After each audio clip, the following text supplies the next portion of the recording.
Are we ready? Are you ready? Is everybody ready? I don't know anymore. I've lost my goddamn mind because, oh my god, this season has blown it.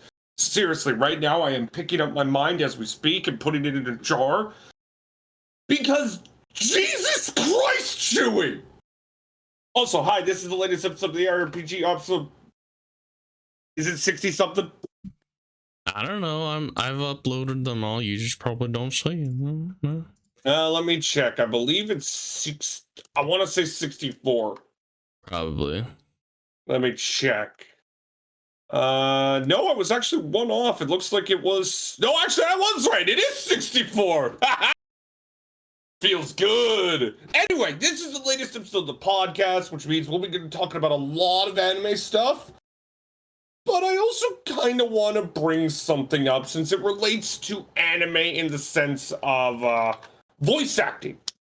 Is it the Bayonetta 3 news? It is the Bayonetta 3 news. Yeah. That's... Yeah. So... Yeah. The voice actress Helena Taylor, who voiced the title character Bayonetta, explained why she did not reprise her role for Bayonetta 3 and is calling for a boycott to the game. She claims that Platinum Games offered her a flat rate of $4,000. That's not a lot. Are you fucking kidding me? It's especially since it's the third game too, and she's a pretty well-known voice actress, is she? Well, this is my first time learning of her, so I just want to see her other stuff. Let's see. IMDb, of course, Bayonetta. Her big thing is Bayonetta. Dragon Age Origins. Yeah, never played that game. She appeared in the Hellsing series. It just looks like her big thing was Bayonetta, which, again, fair. Yeah, it's not like the first game either, so it's like... Yeah, no, this is the third. So Taylor, not including all the cameos there with Super Smash Brothers, Bloody Fate, Anarchy Reigns. Yeah. So, here's the thing. Yeah, this is completely fucking insulting. And this is the normal insulting shit that they have been dealing with for years in the voice acting industry. I mean, just last month we talked about how Mob Psycho's English dub voice actor literally was wanting to work on a non-union contract to set up union contracts for future roles, and Crunchyroll essentially ghosted him, right? Yeah. And this is just the latest thing. So Taylor recounted Veer's experience of auditioning for the role, a process she understood was necessary as voices do change over the years. That's fair. Mm-hmm. After passing the audition, she was given an insulting offer. She then personally requested a better offer from the director and the creator, Hideki Kamiya, who is having a fun time this week. Didn't he? And then was offered $4,000. Yeah. Now, yeah. As the Anime News Network article states, Taylor brought up her struggles with mental health and whatnot, and just how important this thing was. So Taylor claimed that Platinum said they could not make things work with her schedule, but Taylor said she had nothing but time. And well-known voice actress Jennifer Hale is going to be playing in Bayonetta this game. Now, of course, Taylor is calling for a boycott for the games. Yeah. As Kamiya also posted on Twitter that he says this is sad and deplorable about the attitude of untruth. That's what I can tell you now. He also sends to his readers to beware of his rules. If you don't know, Kamiya's got a tendency to block people on Twitter for anything. Yeah. Didn't he actually remove his Twitter account for a little while too? Actually, I'm pretty sure he removed his Twitter account. Mm-hmm. It's just another shitty situation. No, that's really crappy. And that's just the latest thing, of course. Like they said, they mentioned the whole Crunchyroll Mob Psycho shit, right? And then they tweet that Charles Martinet should have voiced Mario instead of Chris Pratt. And I'm just like, let's just take a minute and try to fix these fucking issues. But anyway, shall we start with anime? Dang, this guy pinned it too. Jesus Christ. Jeez. Yeah, let's get into it. Jesus Christ. We got some good stuff. First and foremost, the Monday show, Bleach. It's back. It's back. And its first episode was good? Question mark. Look, I'm going to be honest. Bleach is one of those shows where I'm sitting just like, look, I know it turns out to be shit, so can we just get to it? Dang. Like, the beginning of this arc is pretty good, and anybody who's read it agrees, right? Like, it's a very good beginning, but it's just Bleach's story problems, as I expressed in the last episode, are just, it's unavoidable at this point. The sad part is Kubo does not know how to write a good story.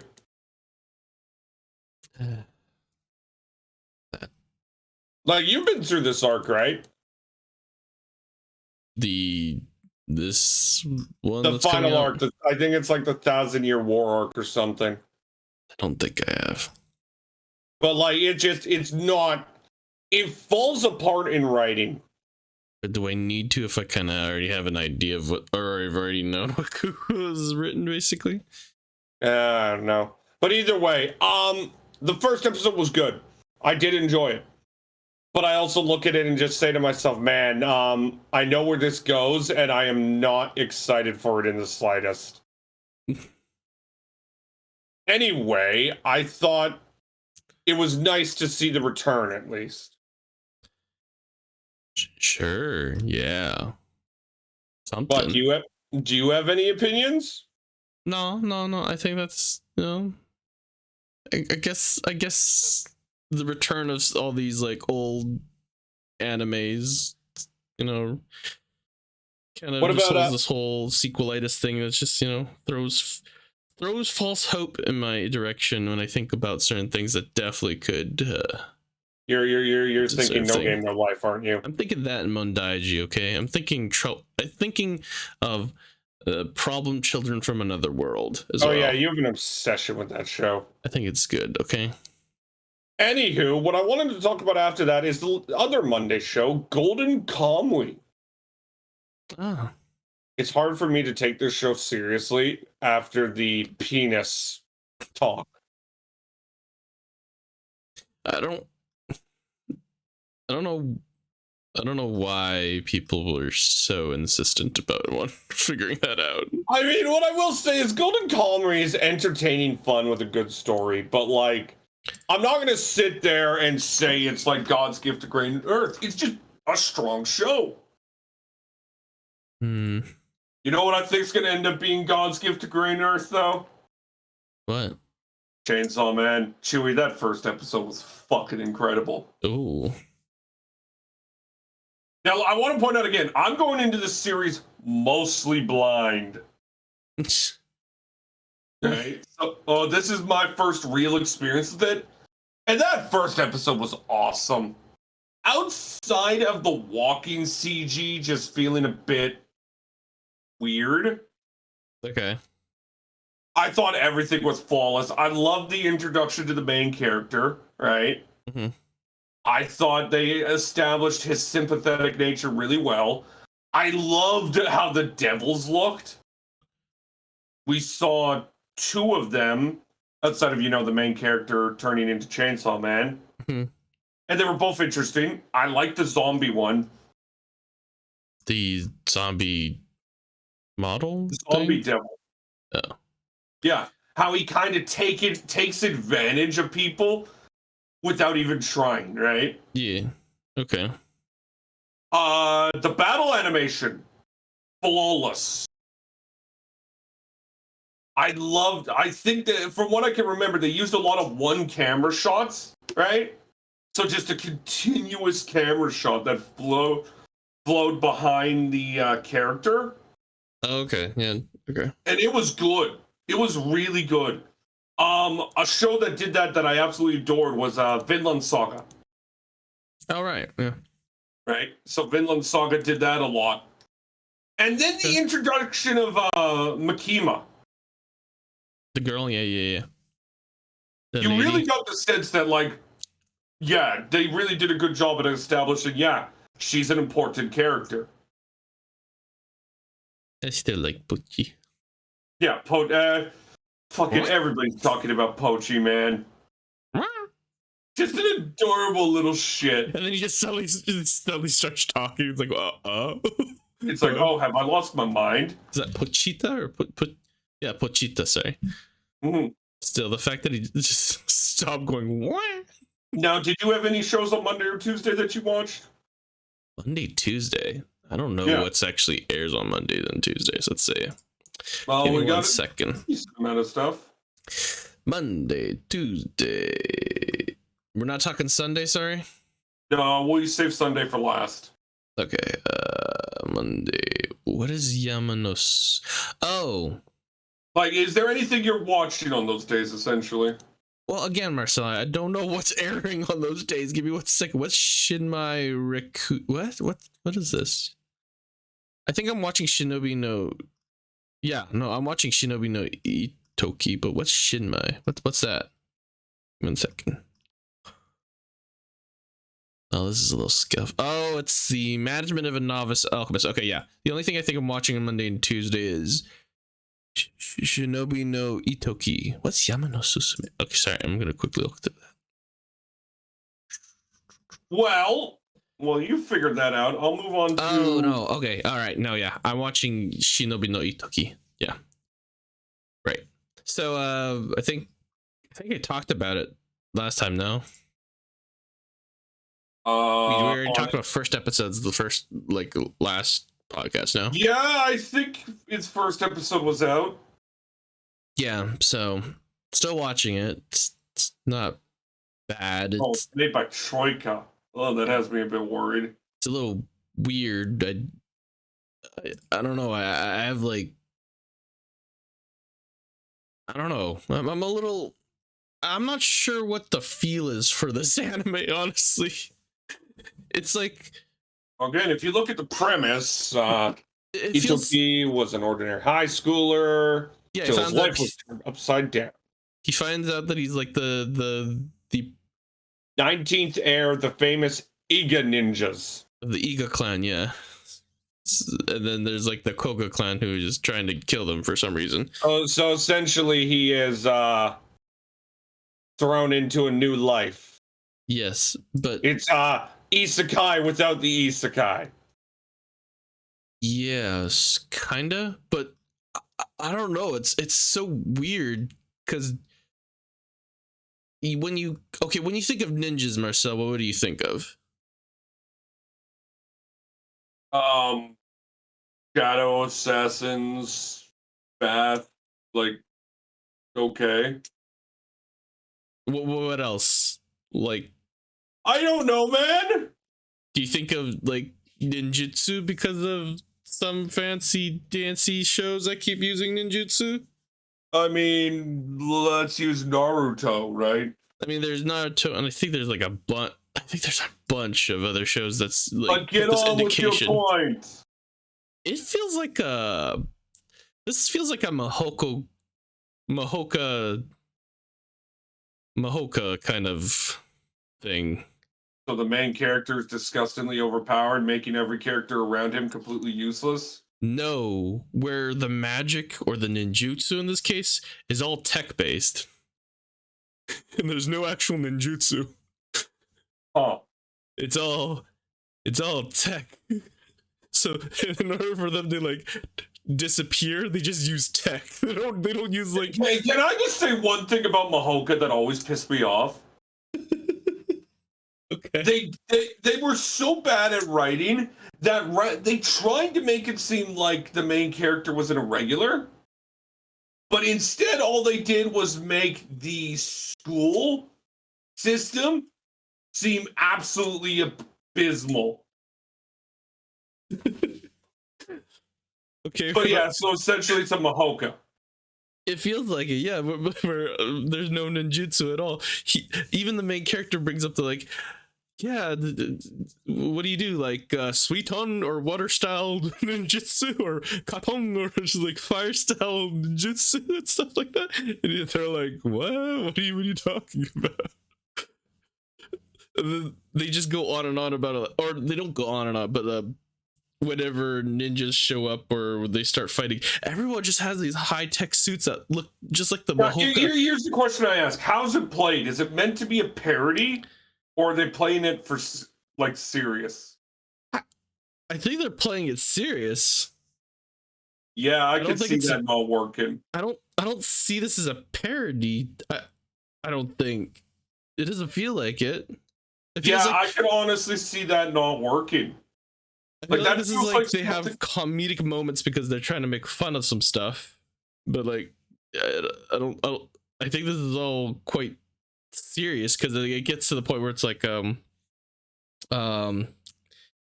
talk about how the last episode so it turns out last episode the the MC was being attacked by a small sub clan that was under like a vassal clan of the Kogas. Yeah. And they were trying to prove themselves by killing him. But they failed. So as a result, he's kind of like he's basically retreated into Iga clan like safe houses basically. So it's much more secure. And as a result, the group is like that clan that went after them is like freaking out, and so they double down basically, where they just like they're fully committed to killing him at this point. There's no turning back type of thing. And because he's brought out into this world now, they give him they tell him basically they're gonna put him into a school, which again, another Mahoka Reto say type of thing. They're putting him in a ninja school. And I was like, what? That's okay. I'm drawing a lot of similarities here, but I'm not drawing the whole OPMC here, so I'm having a little bit of hopes, but at the same time, not really. And like the ad for side note, the ad for the school is so weird, but they're like the mom or whatever who shows him the trailer and stuff of the school is like, well, that's how they basically get away with it. So this sounds so ridiculous and it's put out there that basically nobody takes it seriously type of thing. And it's like, but then why do you put this out there? It's like, oh, just to get the actual ninjas to actually see it. It's like, okay, sure, yeah, makes sense.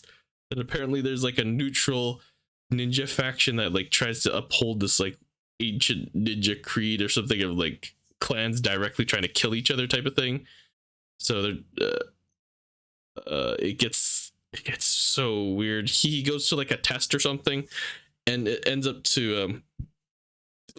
being a sort of it's a little bit of a trap because that clan, that vassal clan that doubled down to kill him, basically found out of the testing grounds, and basically well, all the clans knew apparently, but basically they used the testing grounds as a way to trap him or get close to him.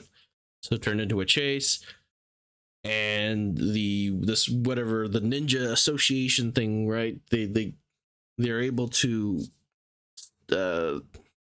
arrest whatever these vassal clans after like a whole bunch of chasing and fighting, and in the end, they could never find out why or interrogate them because they ended up somehow mysteriously dying. It looks like it's some sort of form of either suicide or something, but it just gets like crazier and crazier because like the Koga clan just upright just like tells the association like that vassal clan was like all deserters. All those people that like went after him were all like deserters that they were trying to kill, and they abandoned them basically. It was just like it gets weirder and weirder, and it's like at the very end I think they try to make it a bit dramatic because they're like, well,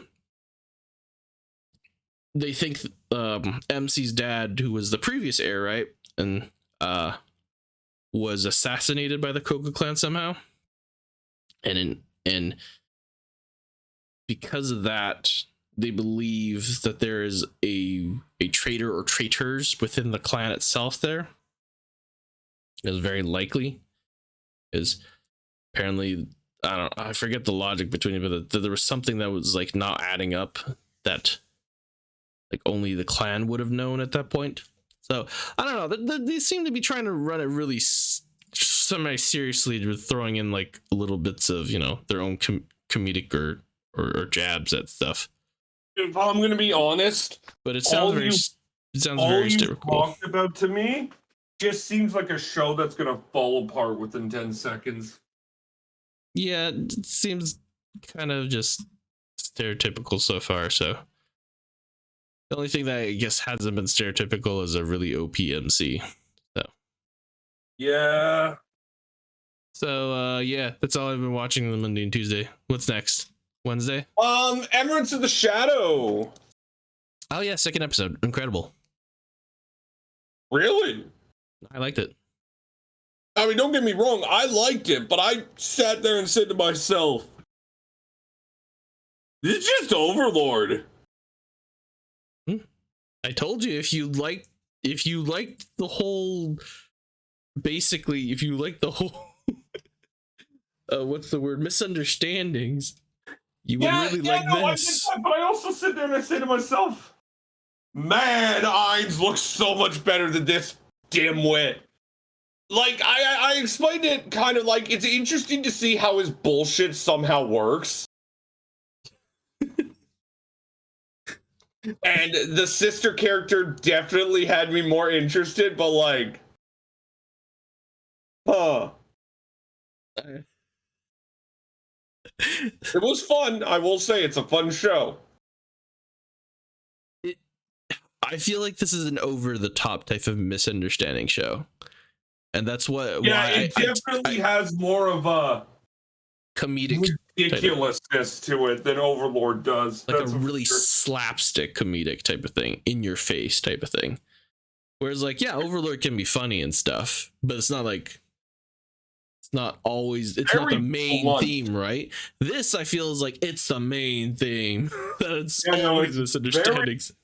Very blunt. Yeah, very blunt, very slapstick, very direct type of thing. And it is the main focus.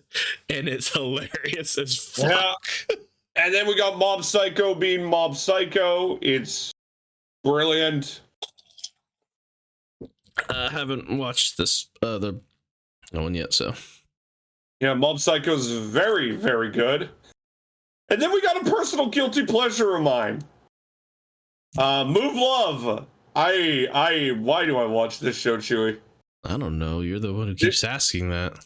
This show is on drugs. So, first episode, right, of the new season begins with like, okay, they're graduated. Is it an alternate universe one, or is this like? It's weird. It's in the same universe as like Unlimited, but it's him trying to stop the events in Unlimited. Essentially what happened is his whole goal is to stop the alternative 5 plan from happening, because when it happened, all hell broke loose and the beta absolutely destroyed everyone.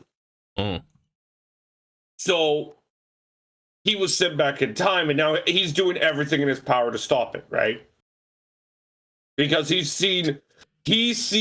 saw what happened when Alternative 5 happened, and essentially it was just death, despair, destruction, and everything, right?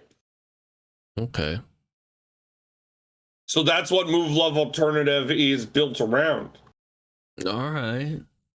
And so, first season didn't have much beta. I think we had a couple episodes with the beta, the alien force that they're all fighting against. Yeah.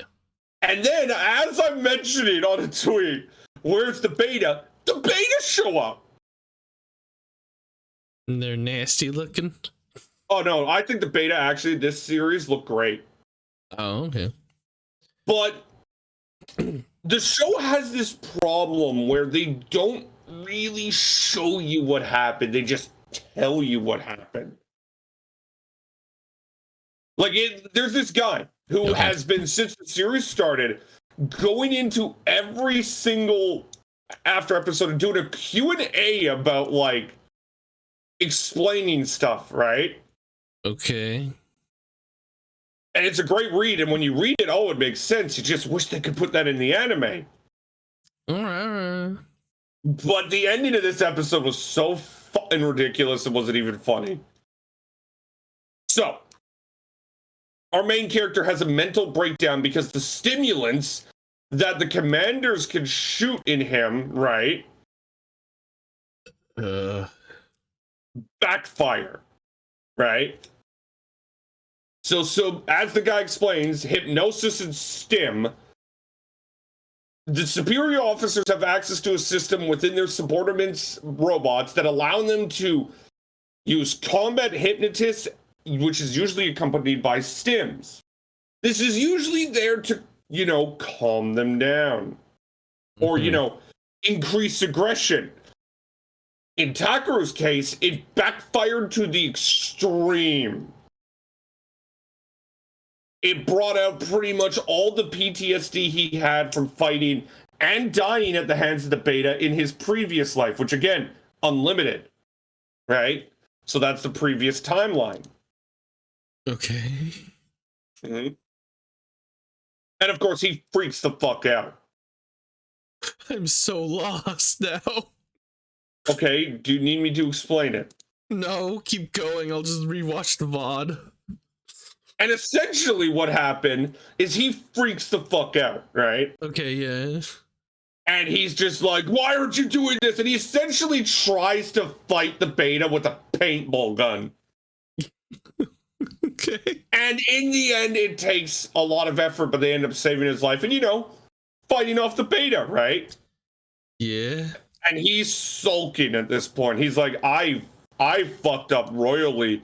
I'm doing my best to, stop this world from dying in my previous life, and I just almost killed myself due to my ego, right? Right. And his lieutenant, the one who was teaching him, walks up to him and just, does this actually pretty good explanation, humanizes with him, and makes it known that, this was your first fight in this world, right? Yeah, okay. You pissing yourself isn't anything to be ashamed of, right? Okay. I did, right? Yeah. And it's good. You want to guess what happens next? Somebody kills him? No. You hear this crunch. Turns out there was a soldier beta behind the teacher, and it kills her in an instant. Oh. That thing was so forced, it wasn't even funny. Like, I'm not angry because it happened. I'm angry because it is literally so unbelievably forced that it loses all impact. But yeah, so Move Love was fun this week. Fucking Christ, man. I feel like the show's on drugs. Anyway, after move love for me is actually Saturday since there's no Friday shows. For me, at least. Let's see. You did. I am looking at what the heck are half these. I don't recognize any of these names. Here, a lot of people like Akiba Maid War. I don't know what that is. Anyway, this one Akiba Middle Sense. Okay. No, I still don't know what's in here. What's Mushikabure? I don't know. Anyway, let's move on to Saturday then. Uchi no Shisho wa Shippo ga nai. Chewie, if you don't know it and aren't watching it, let's just move on. I don't know if I am though, because it's all in Japanese. No. Is Meitante Conan in that one? Seiken Densetsu Legend. Nope, that's not a Legend of Mana. Hoshino Samidari. No, that's not either. Okay, move on to Saturday. There's a lot of shows on Saturday. A metric fuck ton of shows. If we don't count out Utowameyu and Legend of the Galactic Heroes. I don't see anything, man. There's so much. My Hero, Spy X Family, Uzaki-chan, Welcome to Demon, Yomushi Pedal, Blue Lock, and Bocchi the Rock all air on Saturdays.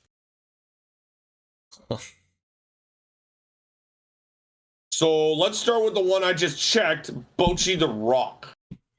Okay.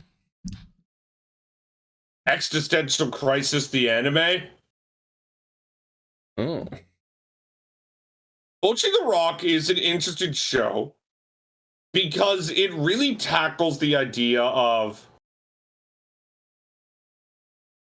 It starts out with essentially the first episode is a little girl was too scared to get invited to something. Okay. And because of that, she chooses to like better herself, and she wants to like, okay, I want to do something in high school, and she falls in love with rock. Okay. Like falls heavily for it. Becomes pretty good at guitar, but her social anxiety stops her from doing anything. Okay. Like that's the thing. Everything about her is the social anxiety part. Mm-hmm. And it just destroys me watching it. Because I relate so much to this girl and her anxiety. Do they play it like very differently than? How do they play it though? Like, or not play it, but like showcase it, I suppose. Well, they showcase it as you would. She literally has trouble just talking to people. Okay. The first episode introduces us to the character, right? Okay. And they showcase how like she has trouble asking to play in preschool, so she ends up sticking with the teacher. She comes right home. She doesn't go into a club, and she wants to change it, right? Hmm. And the first episode is showing that she's at least learning, and then she gets kidnapped by this random middle schooler and asks her to help her with the band, right? Hmm. And of course, the social anxiety kills her to the point where she performs hiding in a box. Oh. But, you know, she still wants to push forward. And the second episode essentially shows her starting, and she can barely open the door. She was asked to work, you know, at the drink counter there, and she couldn't even like barely take an order. Honestly, this reminds me of another music anime, but I can't put my finger on it. But no, it's literally just. Is this just K-san like mixed up with Komi-san type of thing? What case? You mean K-On? Sorry, K-On. Oh, speaking of K-On, no, okay, I won't bring it up. No, What? K-On, sorry. Yeah, but no, K-On, no. No? Because K-On was more about the musical growth and the idiocy of Yui.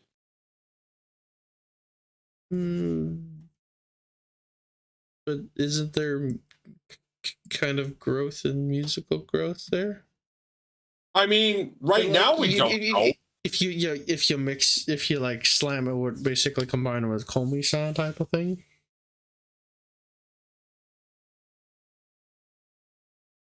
I'm not saying that it's the same show. I think you're only thinking it's related to K-On just because of high school and music. I mean, there was development in there too. There wasn't much development in K-On. Okay. But it does feel like a musical Komi-san.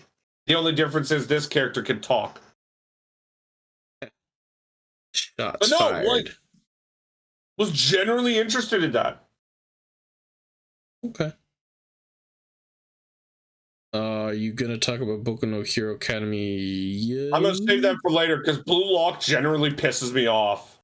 Oh, okay. I like it when it's down to like the people participated in the insanity, right? Like it's just the when it's down to the characters and what they have to do, right? That's great. You don't like the whole reason behind it and stuff like that, and the thoughts reason of like behind it is so bloody stupid. I want you to introduce you to Inazuma 11 one day. Okay.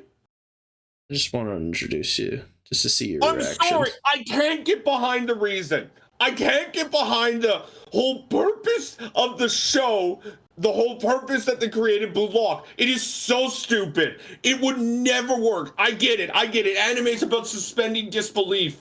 But in this case, I just can't. It's so dumb. I really am curious how much your reaction would be on the whole idea of like super dimensional soccer. Maybe we should ease you up to that because that's not meant to be real life.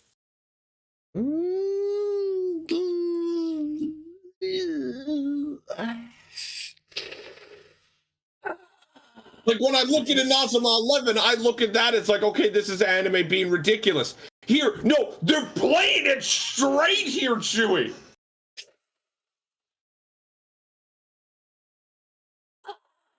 They are literally acting like this is the only way Japan can go forward, just building one striker. One striker is going to allow us to win. Are you... What? Like, again, when you get to the characters and the games they play, I think Blue Lock is fantastic. But when you get to the political side, especially that idiot running the things, it is a frustrating watch at best and an anger-inducing watch at worst. Because again, Jinpachi's whole goal of creating a perfect striker is one of the stupidest things I've ever seen.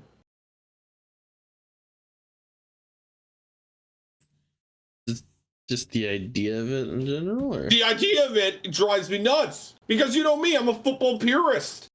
You are.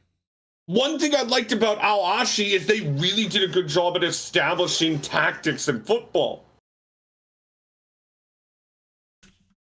Yeah. Here, to have them come out and say, oh yeah, the only reason they're doing it is they got ego. Yeah, every good player in the world, every great player in the world has a bit of ego. Little. But at the least. No, it's not just that. And then you look at the best players in the world, most of them are midfielders.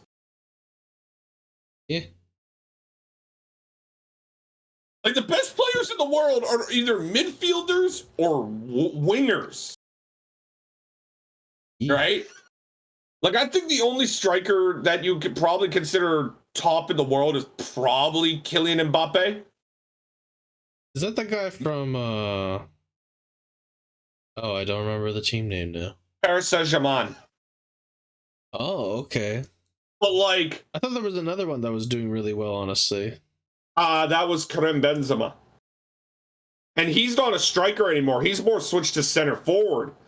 Robert Lewandowski's another striker. He's really good. But like, Kevin De Bruyne, I consider better than Lewandowski. Mo Salah, better than Lewandowski. All those guys are wingers. Okay. Right? And like, you got strong strikers. But Tottenham has had Harry Kane for a century at this point and have not done shit with them. And it's just hard for me to like sit there and say, yeah, you know what? A great striker helps. You know what also helps? The players around him. I think it's literal proof that you cannot win in soccer with just one person. Yeah. Oh. I mean, you can have an ace, but you need a good foundation behind the ace. Mm-hmm. So the ace can actually become an ace type of thing, you know? Like, yeah, Kylian Mbappe, probably the best striker in the world. Probably one of the best players in the world. Only reason France won the World Cup is because of the players around Kylian Mbappe. Yeah. It's like, it's basically any sort of how should I say? France don't win the World Cup without N'Golo Kante, and oh look, they're losing N'Golo Kante for this World Cup. It's going to be pretty hard to win without him. I feel like it's just any sort of sports team 101. You kind of figure out what. Okay, you find out the overall play style that you want to go with type of thing. Once you figure out like the players that you have, right? And then when you look at the players, you figure out like who do you want to revolve around, who's what and what role, and then you split up the roles from that point. And then that's how you create the play style of that team. And then you work tactics around that and like formations on plays and stuff that would fit with it. What broke me though is how he's just like, no tactics, stop learning tactics, and I'm just like, what? Yeah, I mean, I feel like that's part of the whole surrealism, but I don't know. That's because I've read the manga that I've literally put this into the whole. It's pretty much quite closer to Nazuma 11 than it is to Awashi. So the thing is, the show plays it straight to me. I don't know. Like, I think you need to let that part go myself. It's so hard for me not to, man, because you literally have them standing in there in front of the whole media saying how this project is like what we need for Japan to win the World Cup, and I'm just sitting there fucking laughing my ass off. Okay, so funny thing is, when I start reading this, reading the manga of this I originally thought this was a sports horror show or horror theme. It definitely does have the horror theme of it. It's because it's a whole like trapped situation, right? The blue lock is like you're stuck in this thing. You're doing these ridiculous challenges or whatever, and you gotta survive. The whole thing is you gotta survive. You gotta get to the end goal, right? Honestly, if they killed the character at the beginning of this episode, I would have loved this show. No, but that's the thing, is that in my mind, this was a horror show on top of it being a sports show. So I walked in with this, like, this is not real at all. Like, it's so hard for me, though, Chewy, because they play it so straight. They play it so straight, and it drives me up the fucking wall. I don't know. But anyway, can we talk about a good sports show? Okay, sure. Yowamushi Pedal. I didn't watch I don't know what I can say about this, but like I just generally enjoyed the tactics of it. Is it still? Is it's it after still the second? No, it's still the second Inter High.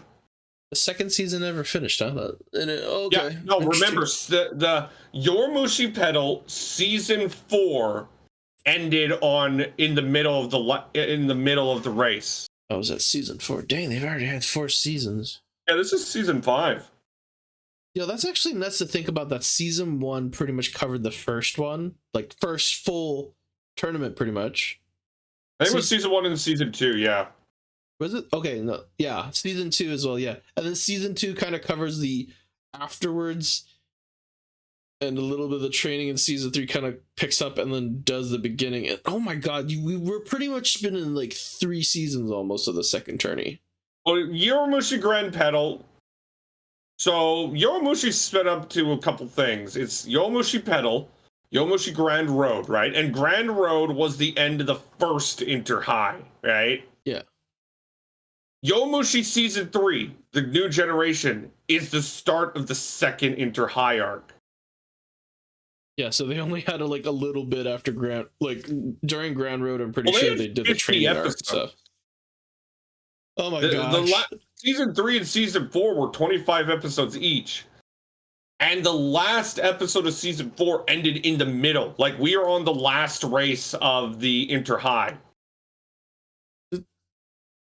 So basically, you're telling me that we've been... What I'm saying is that Yoramushi Pedal, the new generation... Season 1 and 2?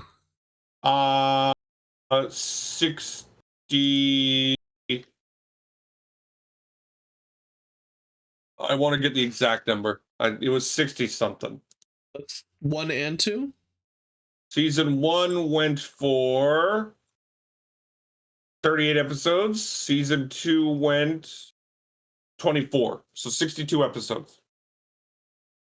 What the fuck? Hmm. Why is it? And remember, here's the thing. The Inter High only started halfway through the 3rd season. Okay. Well, it started on episode 16. And, like, after that, the rest of season 4 was the Inter High. And, of course, it ended in the middle of it. And now it's season 5 has begun at the start of the final day. Final day, okay. Like the final race. Winner wins here. And I thought it was good. I like the tactics. The creepy guy is interesting. Oh wow, they didn't even show how many episodes it would be this one. Well, we don't know how many episodes this one is going to be. Interesting, so this might actually be shorter than... It definitely feels like we're just going to end the Inter High. Anyway, next show, Uzaki-chan. I'm starting to think this is actually going to go into like my top 10 comedies. Okay. It's really good. It's really heartwarming. The last episode was essentially Uzaki just fucking with him.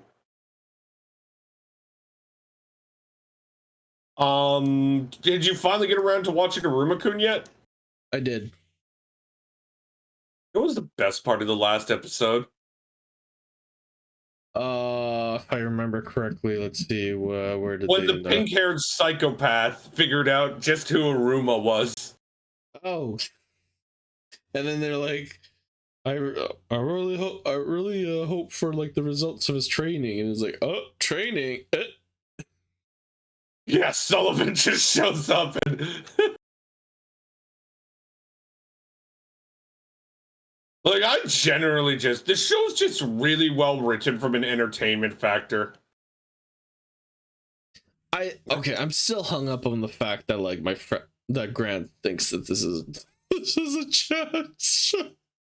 This is like a baby kid's show because of the colors. Grant's never been that smart. What?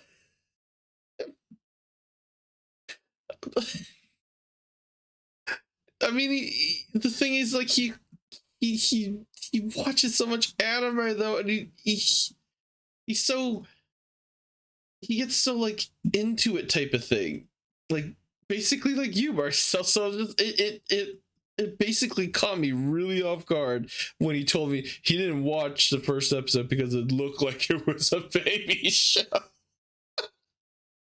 Oh my god. Oh, okay. This is a guy who like watches DMC as well, and I'm like, come on, man. Watch DMC. You could have watched one episode of this, or like 3 episodes of this. It's see that's not a child's show. Oh well. But yeah, no. I like the training arc so far. No, it's quite good. Introduction of the different mazes. I think it's quite honestly kind of crazy. But then again, when I think about it, it's not too crazy, but like the fact that they got like they pretty much got like the 3 heroes, Marcel, the 3 great heroes of the 1000 whatever Demon Year War to teach the students. Idiots. Or the idiots, yeah. Yeah. 6 of them at least. Yeah, no, it's good. Yeah. Well, then I like think about like the whole setting and everything. It's like, oh, one of the best schools in the world, right? And the principal is like one of the 3 divas or whatever. I don't know what they're called. It's like, okay, no, it makes a little bit more sense. And then you see like the relationship with Bachiko with like Sullivan and how she's like pretty much enamored with him or like idolizes him, right? Or something going on there. That's like, oh, okay, yeah. Probably makes more sense in that sense if they're reacting like that type of thing. Keep forgetting how much power Sullivan has. Yeah, good. 21 episodes. I need more. Can I talk about Spy X Family being brilliant? Go ahead. I like the last episodes. I just don't. Oh, it was members only ASMR. Fuck you, Patra. But no, Spy X Family. I just love how well this show writes your. Did you just literally say "fuck you, Patrick"? I was jealous. Members ASMR. Okay. I'm not in her membership. R.I.P. Always makes me wonder, like the ones that, on a side note, the ones that do ASMR not in the, like they do ASMR outside of membership. Yeah. Wonder how spicy the one that they do in membership are. Anyway, I really like the way yours written. Okay. Because Yor, to me, is the one who benefits the most from this because it gives her a chance at a regular life. Like Lloyd, up until probably the boat arc, looks at it as just a job. Uh-huh. But Yor is just like, no, I'm gonna dive headfirst into this. Okay. Yeah. And she's just, dude, she's just really cute. Q or Q?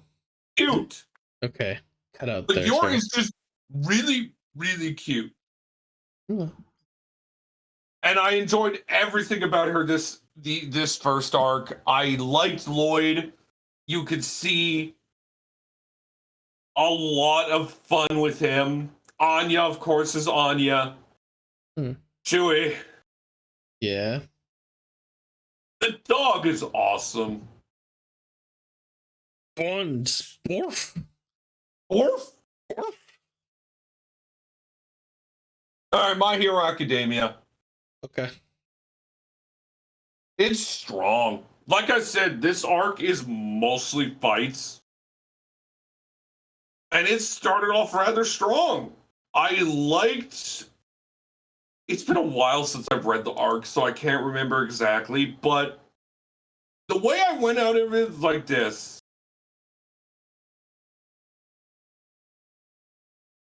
Twice. So the big part of the latest episode was Hawks revealing that he's a hero to Twice. Yeah. And we didn't see a lot of Twice's mental baggage. He looks at himself as a failure because in the end, he's the reason a lot of his friends got hurt. The main reason is he's the one who brought Overhaul into the picture for them, and that ended up causing injuries to his friends. And the one thing that I think My Hero continues to be amazing at, the show and series does a great job at humanizing villains. Mhm. Sure, All for One is a complete and utter psychopath, but he was the antithesis to All Might. That was his whole purpose. Well, All Might is the guy who protects everyone. It's one for all and all for, like, one for all, right? Mhm. That's the opposite of all for one. So while he is nothing more than a complete and utter psychopath, his psychopath fits in the world. But like every single other villain has a compelling backstory. Mm. Some just hate the way heroes are treated. Some fight for their friends, again, like twice. Mhm. Toga has been just mentally beat up her entire life, to the point where what else is she gonna do, right? Okay. And I always go back to Shino, the hero in A class whose ability is mind control. Yeah. It's a showcase of how My Hero does a really good job at showcasing how personalities can make people into things. Because I always say, and they say in the series, Shino should be a villain. His quirk is perfect for a villain, but because his mental is different and he wants to be a hero, he fights towards being a hero. He doesn't let a stereotype control him. Okay. So and it's similar to the villains, where they aren't just villains for the sake of villains. Okay. And overall, again, My Hero, I think it's been a strong start. I generally do not think that there has been anything really wrong with it. It's just, again, this arc does get a little out of hand. You mean everybody die? Well, there is going to be death. Everybody dies. But yeah, no, so that was all I've watched. Oh, and I forgot one thing. Uh-huh. Gundam. Oh, yeah, we're on Sunday now, yeah. Yeah. I feel like we missed something, but I don't know what I missed. So, I mean, I didn't want to talk about Utarameu. I didn't think Legends of Galactic was. Oh. Did I say I watched the first episode of Beast Tamer? That was weird. Yeah, you did. Okay, well, I don't know if I will watch it anymore. Well, I hope you do or don't. I don't know. I don't know if I want to. Anyway. Wait. No, wait. There's the sword one. What? I came back in the magic sword. Did we talk about that? Well, no, are you watching it? Yeah? Are you? I thought you were. I said I'd consider, but I didn't. What day is that one even? I think it's Wednesday.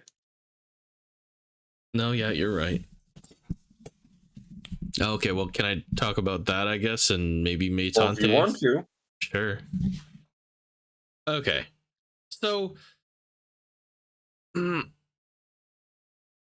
I think I talked about this before, but I really do like the dynamic between the two so far. But, of course, it plays very close to the whole very OP MC, which is the sword. Not so OP wielder of the sword, though, which is a nice twist so far. But it's starting to feel like she is riding a lot of his coat, not riding his coattails, but like showing the effects of riding his coattails, basically. And that's fine. Showing growth is fine.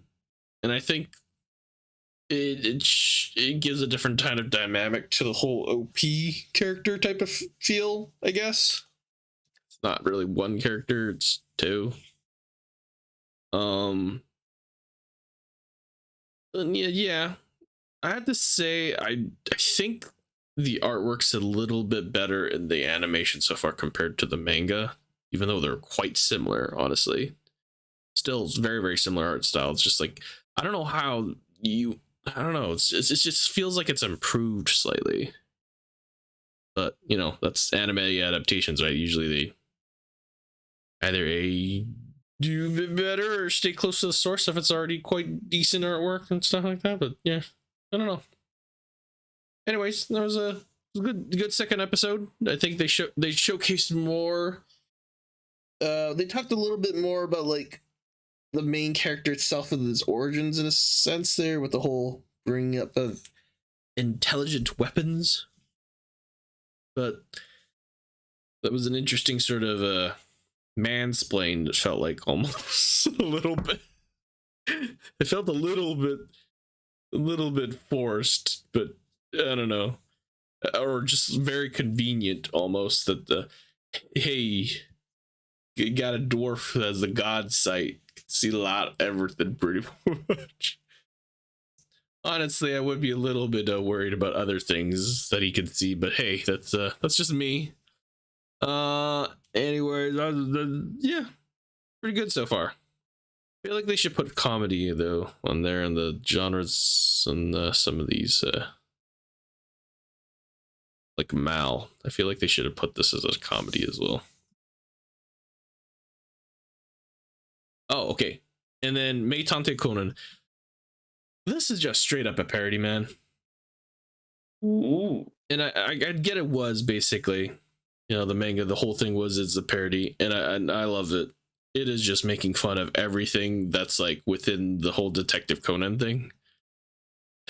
Like, for example, have you ever realized that like there's a lot of murders in this one town?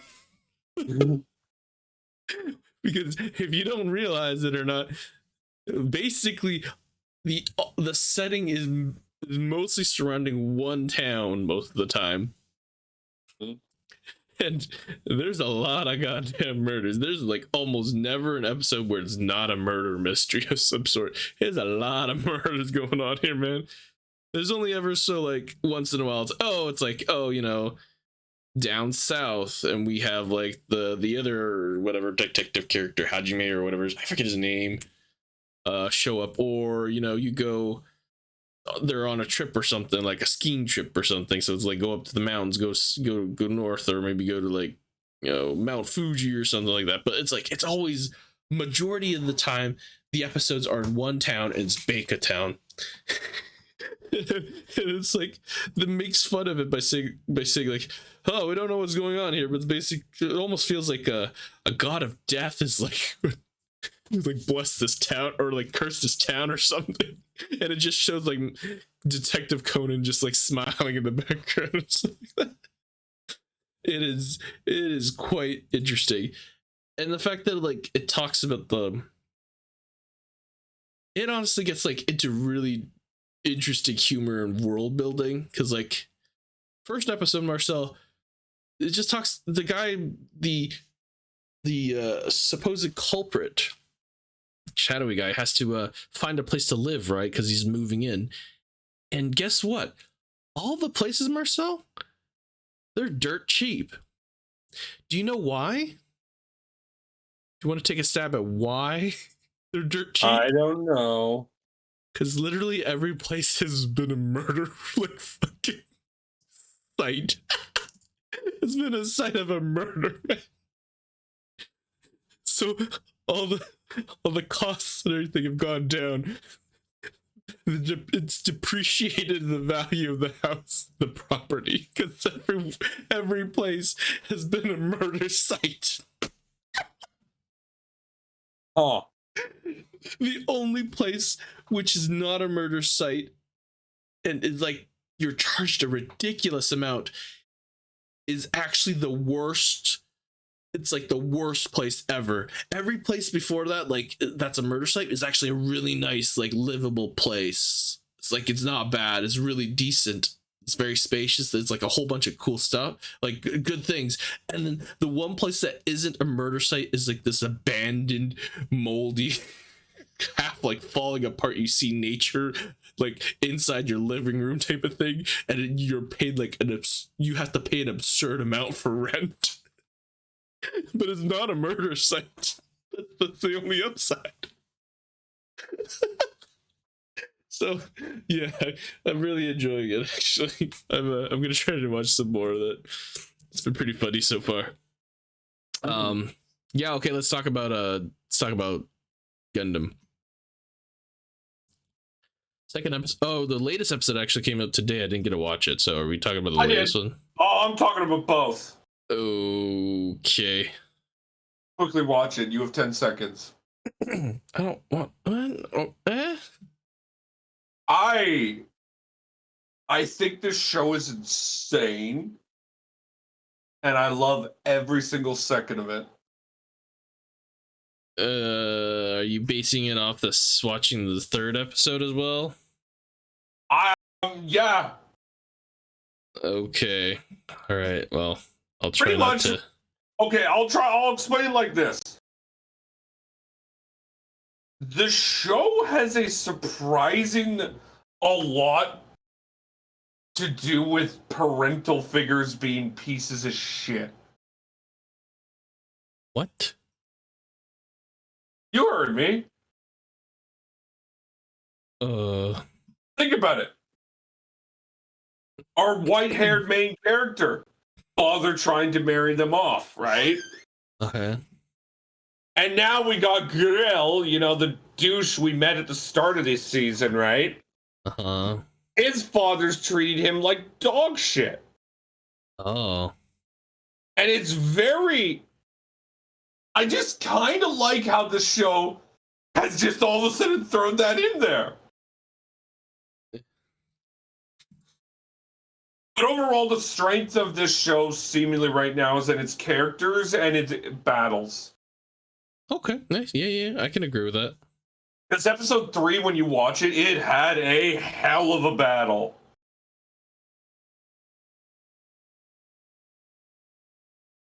But yeah, no, since you haven't watched episode 3 yet, that's all I can really say. I'm sorry.